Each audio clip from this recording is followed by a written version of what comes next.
You're at YouTube, so I haven't been online since the Liverpool game, which was outrageous. And I haven't been online since the January transfer window, which was outrageous. Now I'm sure Mark will back me up here from Mark Upson TV, check out his channel in the description below.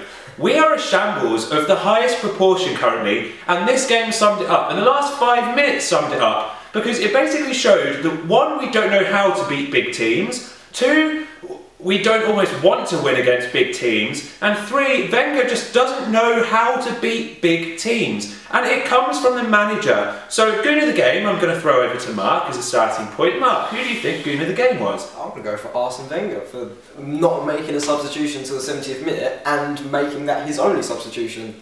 I just don't understand. I mean, I'm going to go for Giroud, who I think was atrocious today. Awful. And so we've got a striker being awful up front, and he's been awful for over a month. Maybe we should buy someone in the transfer window who can perhaps help him out. Or maybe because Theo Walcott was injured. Why don't we do that in January? It would have been nice in January. No Arsene Wenger. No, let's get some over-the-hill midfielder who's already injured. Wenger, what are you on? We could have actually done something this season, and this game and the game against Liverpool has once again summed up that Wenger doesn't have it in him to compete at the highest level. We can all see it. Le Grove did a brilliant article this morning about players that aren't performing, and Jack Wilshere was part of that. Opinion on Jack Wilshere today, Mark?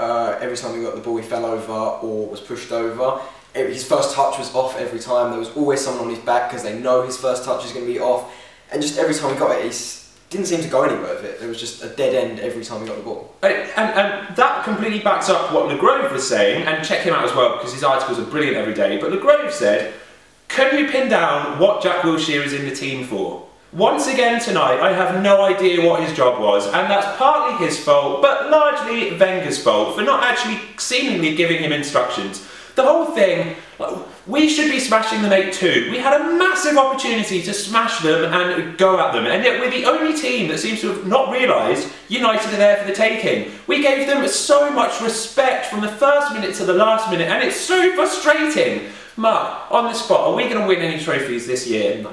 No, it's not just me. So you can comment down below and start saying, oh, you're so negative, you're so negative. Put it down in the comments. I'm negative because I can see we are about to implode. If we lose against Liverpool and then we lose against Bayern Munich, which, let's be honest, is all well within the realms of possibility, our season is going to be an absolute shambles once again. And it didn't need to be like that. We were in an amazing position where if we had a good January and we identified the problems, where I agree with Wenger, we had an issue in the midfield, but don't get some over-the-hill injured player. But more importantly, we had an issue before Theo Walcott was injured as striker, and yet somehow we managed to go through the whole of the transfer window without getting a striker, and that is infuriating. We've missed such a massive opportunity, and that annoys me.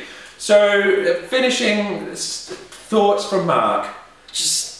Please just step it up a little bit. You think you get a great opportunity to go to Liverpool and prove why we're, well, at the time, in the top 2, why we should be at the top of the league. We get an opportunity to prove that, and we get beat 5-1.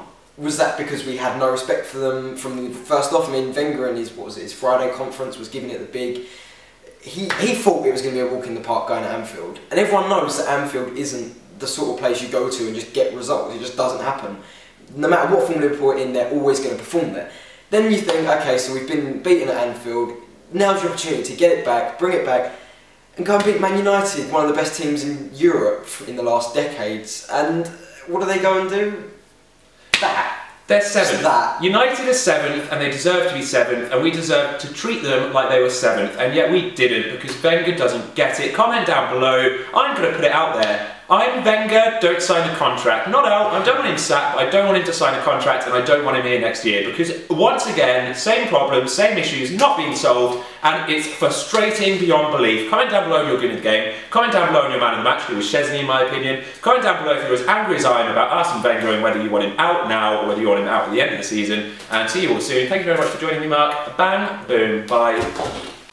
You're at YouTube, so what a weird game. Like, when you come into that sort of game and you know you're going to win, it's difficult to build up an atmosphere. The weather was